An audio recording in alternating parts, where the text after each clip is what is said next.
Bueno, buenas tardes. Les estoy grabando la clase que no pudimos hacer ayer.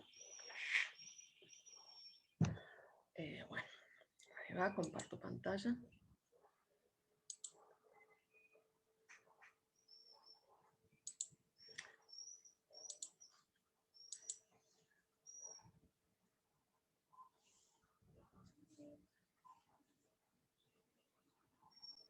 Bien, pareciera que ahí ya la podrían ver ustedes.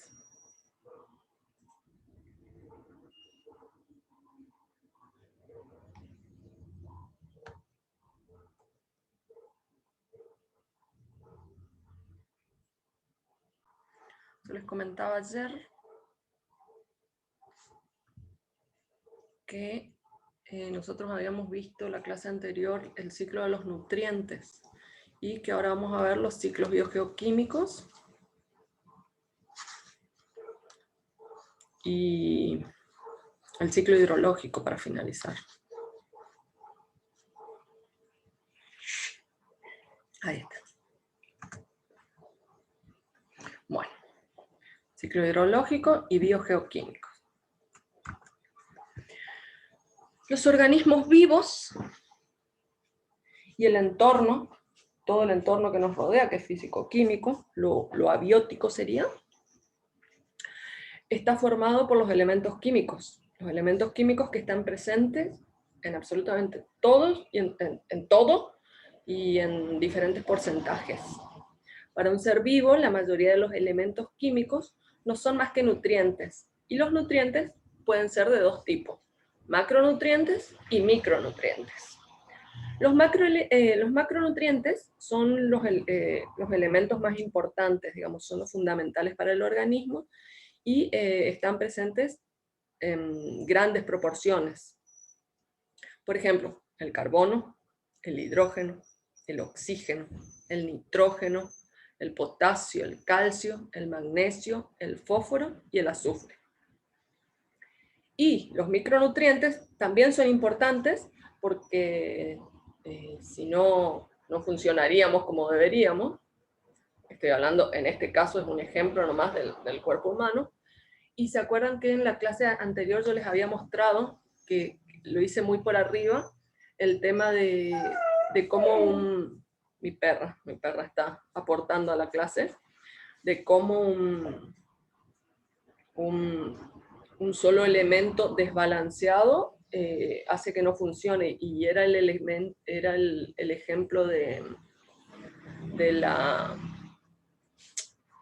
tina de una vasija que tenía todos los distintos elementos, pero que creo que era el potasio que tenía en menor proporción, y por ende, digamos, el agua salía por ahí porque no estaba balanceado. Bueno, los micronutrientes son, por ejemplo, el hierro, el manganeso, el sodio y el cobre. Hay otros elementos, por ejemplo el plomo, que también circulan a través de todo el ecosistema, de los distintos ecosistemas, y que en altas concentraciones pueden ser tóxicos. Ojo, cualquiera de estos elementos en altas concentraciones, en mayores concentraciones de las que deberían, son tóxicos. En los sistemas naturales, los nutrientes no permanecen confinados en un lugar concreto, es decir, no están en un lugar concreto, sino que se integran a los distintos ciclos biogeoquímicos. Podemos ver el oxígeno, cómo circula por todo nuestro cuerpo a través de la sangre. Tenemos carbono, nitrógeno, y acá tenemos los porcentajes, hidrógeno, calcio para nuestros huesos,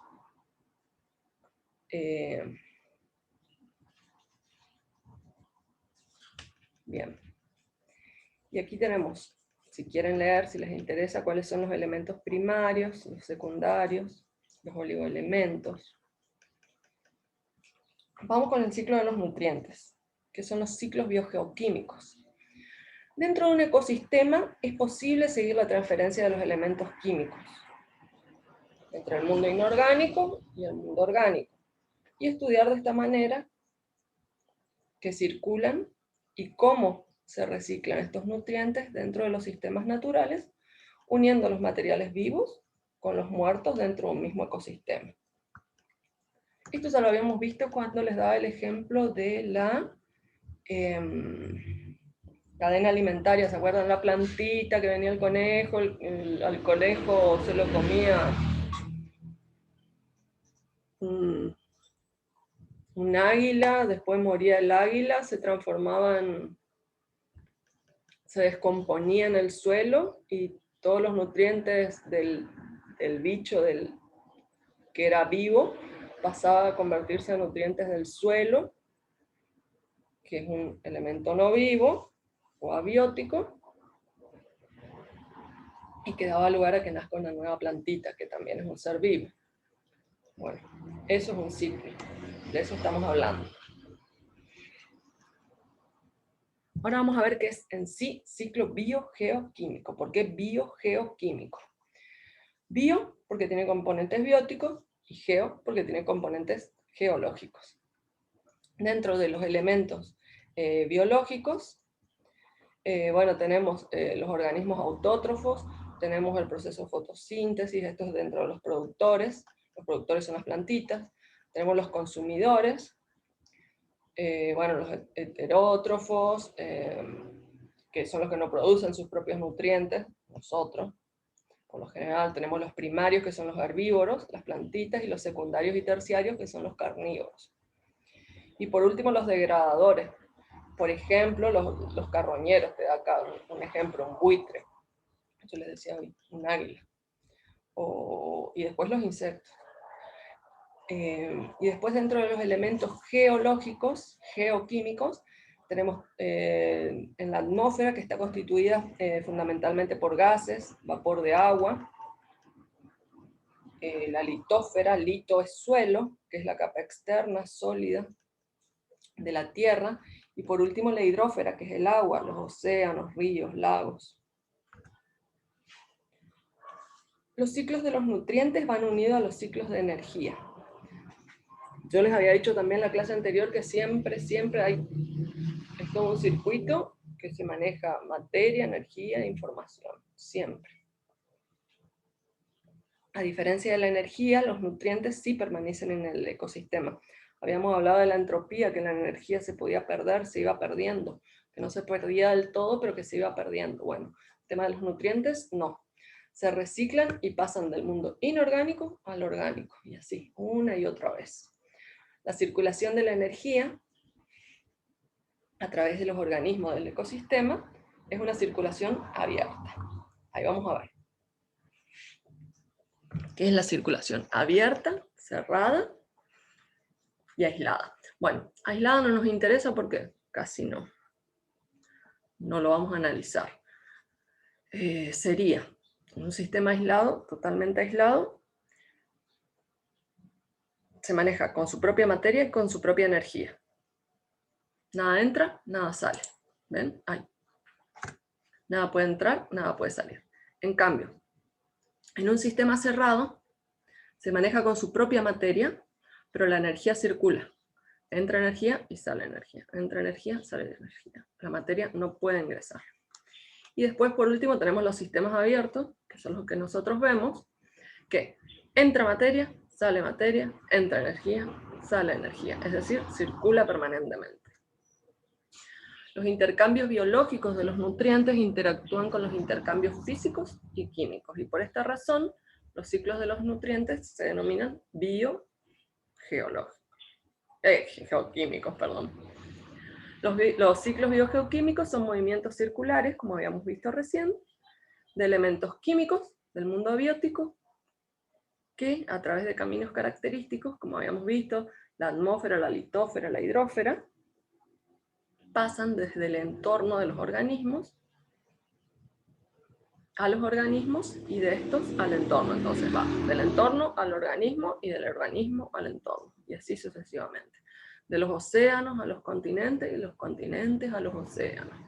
Dichos elementos se incorporan a los tejidos de las plantas y a los animales en crecimiento, y luego, tras la muerte de estos organismos, retornan al entorno físico. ¿Cierto? Los organismos vivos pasan a lo abiótico. finalmente, después de complicadas transformaciones bioquímicas, son capturadas por otro organismo. Y el ciclo vuelve a empezar. La plantita, el conejo. Vamos a ver qué son los ciclos globales y los locales.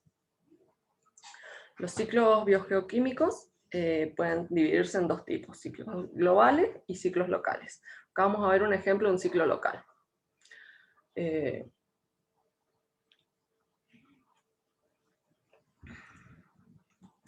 Dentro de los ciclos locales tenemos estos, los distintos elementos químicos que hacen ciclos globales son estos: hierro, manganeso, cloro, boro, zinc, cobre, magnesio, calcio, potasio, fósforo.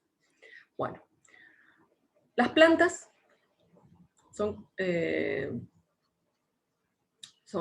consumidas, digamos, por los consumidores, valga la redundancia. Luego el consumidor o directamente puede pasar a convertirse en hojarasca. Hojarasca es, por ejemplo, son los residuos vegetales que caen al suelo y que se van formando y que van tapando al suelo. Nosotros los vemos acá en esta época, principalmente cuando los árboles comienzan a perder sus hojas. Yo estoy viendo acá por mi ventana, y que la gente por lo general, que es algo que yo no comprendo, barre las hojas y saca todas las hojas que se fueron acumulando en el suelo. Y lo que hacen es brindarle nutrientes, le brindan calor cuando hace frío, le brindan fresco cuando hace mucho calor al suelo. Y la gente los barre, las saca, no entiende. Bueno, cuando la gente no entiende, no sabe. Pero la hojarasca es buenísima, ¿no? No deberían quitarla, digamos. Y bueno, y por ejemplo, en los montes es algo que se da naturalmente, digamos, es parte del ciclo, que es como corresponde. Bueno, entonces, ¿qué pasa? Esta planta puede convertirse directamente en hojarasca, o digamos que el consumidor, el bicho que vino, el conejito este que vino y se comió la planta, dejó un poquitito en el suelo y se convierte en hojarasca. Luego de ahí comienza a trabajar los organismos descomponedores, a descomponer esta hojarasca, que pasa al suelo, y del suelo vuelve a la planta, que era todo lo que yo les estaba contando. Y también tenemos los ciclos globales, que habíamos dicho que eran de los elementos que hay más cantidad, como el carbono, el nitrógeno, el oxígeno, y también el agua. ¿Qué pasa? A diferencia de los locales, interviene la atmósfera, mientras que en los locales no. Y ahí vamos a ver, por ejemplo, tenemos las plantas que se pueden convertir directamente en hojarasca o ser consumidas por los consumidores, y lo que queda pasa a la hojarasca, a convertirse en hojarasca. Luego actúan los descomponedores y van directamente al suelo, o inclusive puede ir directamente a la atmósfera. Se puede transformar en gases, por eso va directamente a la atmósfera. Si va directamente al suelo, puede servir para los microorganismos, o directamente transformarse en una planta nuevamente. Los microorganismos también pueden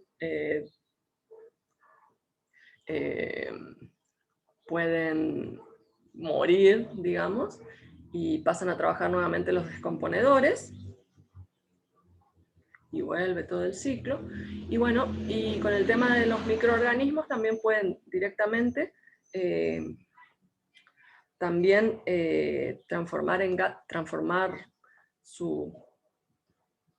transformarse ellos, digamos, al descomponerse en gases y pasar directamente a la atmósfera, o ellos nutrirse de la atmósfera, del aire de la atmósfera. Los ciclos globales son los ciclos gaseosos del nitrógeno, bueno, lo que les acabo de decir, del carbono, del oxígeno y del agua, implican cambios con la atmósfera y el ecosistema. Los ciclos de nutrientes globales relacionan todos los organismos vivos del planeta en un ecosistema gigante, que era la biosfera, que era la que hablábamos siempre, la biosfera, que es el principal ecosistema. Y los locales son los elementos con una movilidad más pequeña que no disponen de mecanismos de transporte de largas distancias. Bueno, aquí ya dijimos cuáles son. Ahora vamos a hablar un poquito del ciclo del agua. El agua se encuentra en 3 estados diferentes, que ustedes ya conocen. El líquido, en la Tierra, ¿no? El líquido que lo encontramos en un 98% del total, sólido y gaseoso, y están distribuidos de la siguiente manera. Este es el total de agua en nuestro planeta.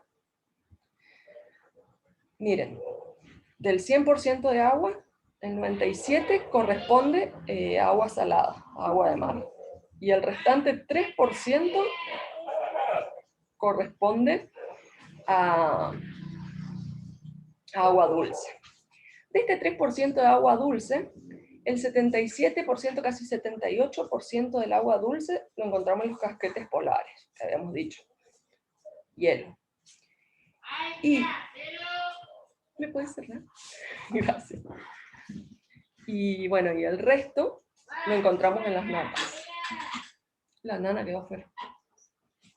Bueno, el resto lo encontramos en las napas.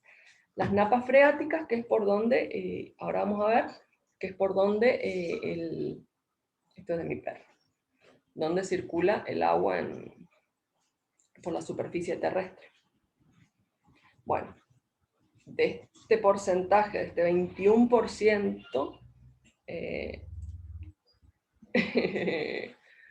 tenemos lo que corresponde a aguas superficiales, porque el resto de las aguas las podemos encontrar, por ejemplo, en los acuíferos, el famoso acuífero guaraní, que se encuentran por debajo de la tierra, de la superficie de la tierra, y a veces es muy difícil acceder.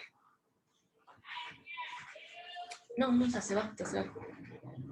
Vendedor ambulante. De las aguas superficiales, es decir, en superficie, tenemos solo un 0,6%. Y bueno, fíjense, de ese 6%, que lo vamos a considerar un 100% ahora de lo que es aguas superficiales, solo un 3% se encuentra presente en los seres vivos, ¿sabe? Es decir, nosotros, el agua que contenemos nosotros, nuestros cuerpos. Un 7% corresponde al agua atmosférica, al vapor de agua, a las nubes. Un 33% humedad del suelo, y el 57% restante corresponde a los ríos y lagos. Bueno, yo ya les había hablado de esto, que el sol es el que nos mueve, es el que mueve, es la energía principal, digamos, que hace que se muevan todos los circuitos. Bueno, el sol proporciona la energía necesaria para que arranque el ciclo del agua. El agua de los océanos, ahí lo vamos a ver, se evapora, y el agua de los sistemas terrestres retorna a la atmósfera por la evapotranspiración. ¿Qué es la evapotranspiración? Es la evaporación, que no es lo mismo evaporación que evapotranspiración, porque evaporación es del agua, el agua se evapora, pero los animales y las plantas evapotranspiramos, no evaporamos nosotros transpiramos, y el porcentaje de esa transpiración que se convierte en vapor y se eleva a la atmósfera se llama evapotranspiración. Solo los animales y las plantas evapotranspiramos. El vapor del agua se condensa en forma de nubes, ¿cierto? Va por la atmósfera y se transforma en nubes. El agua vuelve a la superficie gracias a las precipitaciones, a las lluvias. Los océanos y mares también reciben agua mediante el desagüe de los ríos. Todos los ríos nacen y desaguan en algún lado, así que... Y finalmente, dice, parte del agua se infiltra hacia los mantos acuíferos y vuelve lentamente al mar cuando se satura el suelo. Los acuíferos era lo que yo les hablaba, nosotros bajo nuestro suelo se encuentra el acuífero guaraní, que es gigante, abarca parte de Argentina, parte de Brasil, pero está a una profundidad, no se sabe en realidad cuál es su superficie, cuánto abarca, porque está a tanta profundidad que es casi imposible estudiarlo. Se necesita mucho dinero y no hay quien financie un estudio en esa escala. Bueno, se dice que hay evaporación cuando el número de moléculas de agua que abandonan un líquido es mayor al número de moléculas de agua que llegan a él.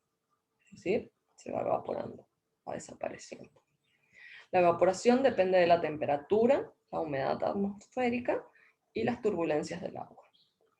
El concepto de evapotranspiración incluye el retorno del agua a la atmósfera desde el suelo y desde los organismos, que era que les decía, y está relacionada con la transpiración de las plantas y los animales.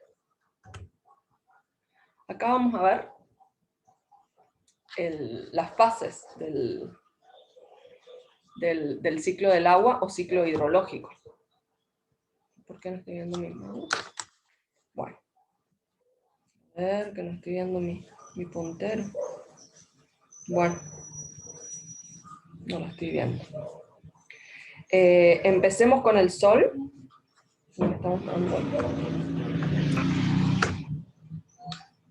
Ahí está, ahí está. Comencemos con el Sol. El Sol genera calor, su energía genera calor,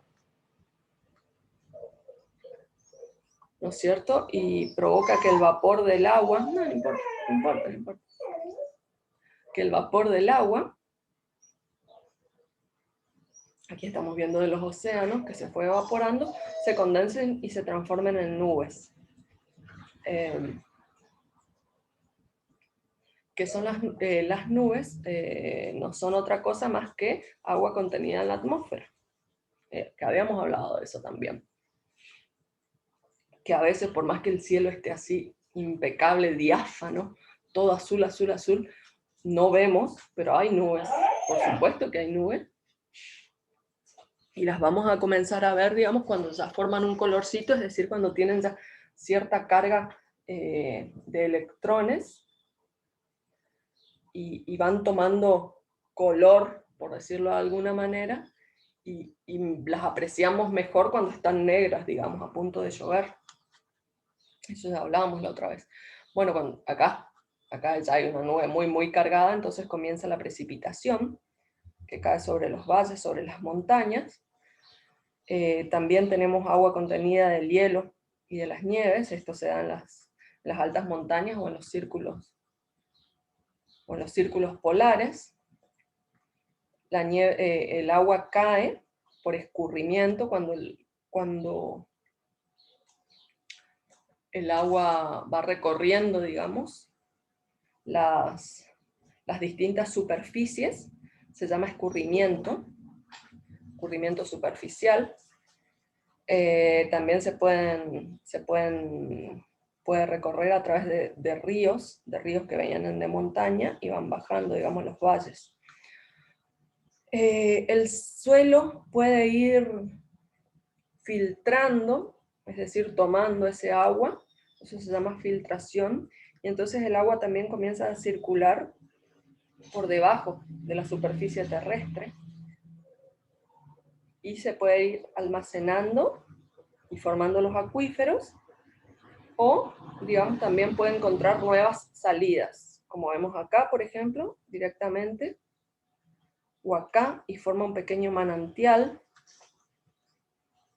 o directamente sale y nutre a un río, a un lago, acá hay agua potable almacenada, o directamente descarga en el océano.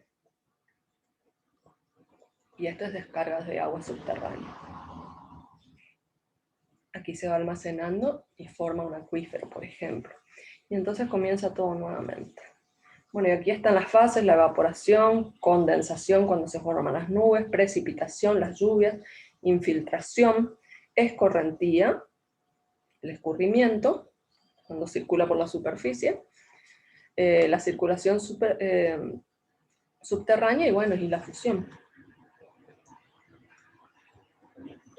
Ahora vamos a ver un videíto, que creo que ustedes lo van a poder escuchar. No pasa nada. Mi perra está muy charleta hoy. comprendan mejor. El ciclo del agua. Del agua total del planeta, más de un 96% es salina. Del resto, el agua dulce, un 68% está en el hielo y glaciares y el 30% restante en el suelo.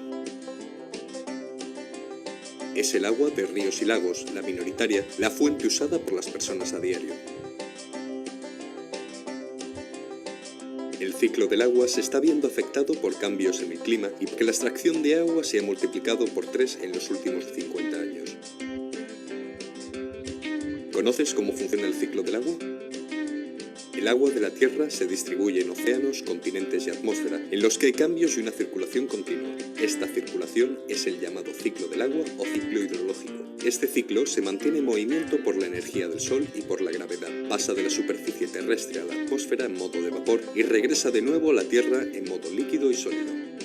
De la superficie a la atmósfera lo hace en forma de vapor de agua por evaporación, ya sea directa, transpiración de plantas y animales o por sublimación.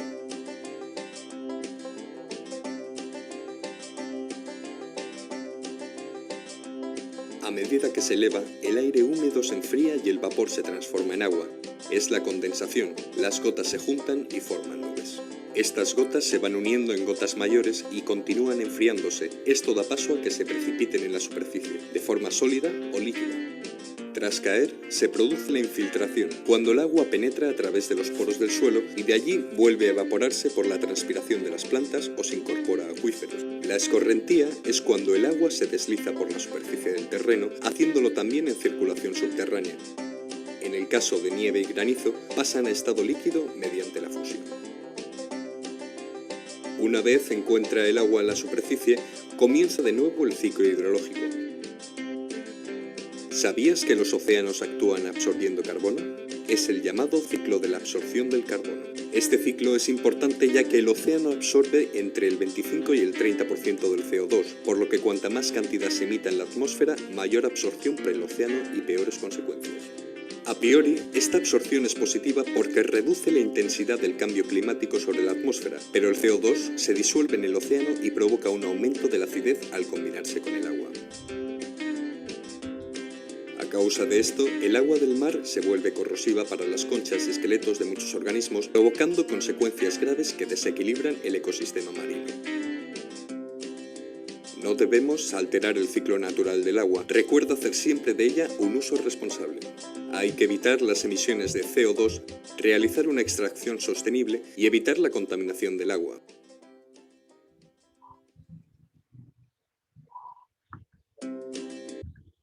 Bueno, esa fue la clase de hoy, que sería la clase de ayer. Y bueno, supongo es la última de ecología, como les había dicho, y ya el viernes que viene empezamos con lo que es auditoría. Y les dejo una bella imagen y nos despedimos hasta la próxima.